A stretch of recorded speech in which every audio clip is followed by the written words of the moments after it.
अंगारिका चतुर्थी. अंगारिका संकष्ट चतुर्थी ही संकष्ट चतुर्थीपैकी एक विशेष व्रत आहे.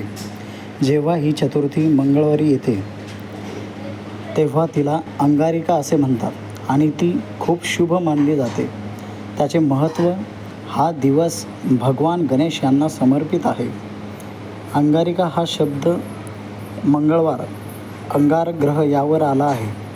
या दिवशी व्रत केल्याने सर्व संकटे दूर होतात असे मानले जाते. नमस्कार मित्रांनो, भक्ती दर्शन चॅनलमध्ये आपले स्वागत आहे. या संकष्ट चतुर्थीचे व्रत कसे करावे? सकाळी लवकर उठून स्नान करून गणपतीची पूजा करावी. दिवसभर उपवास ठेवावा. फळहार किंवा निर्जल उपवास.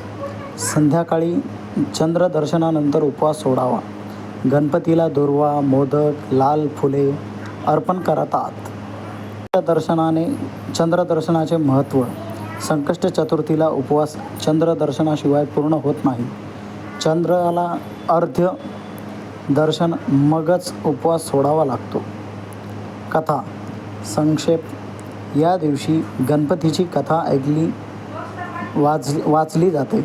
असे मानले जाते की या व्रताला अडथळे दूर होतात आणि मनोकामना पूर्ण होतात. याचे फायदे.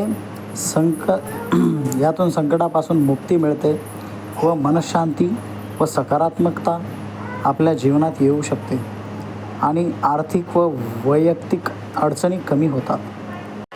अंगारिका संकष्ट चतुर्थी ही संकटे दूर होण्यासाठी सर्वजण करतात. तसेच श्री गणपती बाप्पांना मोदक, त्यानंतर दुर्वा, लाल फुले अर्पण करतात. अशी ही अंगारिका संकष्ट चतुर्थीची माहिती तुम्हाला कशी वाटली हे आम्हाला कमेंट करून सांगा. अंगारिका संकष्ट चतुर्थीनिमित्त सर्व मित्रांना व सर्व भाविक भक्तांना मंगलमय शुभेच्छा. गणपती बाप्पा मोरया, मंगलमूर्ती मोरया. जर नवीन असाल तर आमच्या यूट्यूब चॅनलला शेअर करा, लाईक करा आणि सबस्क्राईब करा आमच्या यूट्यूब चॅनलला, ज्याचं नाव आहे भक्ती दर्शन. धन्यवाद.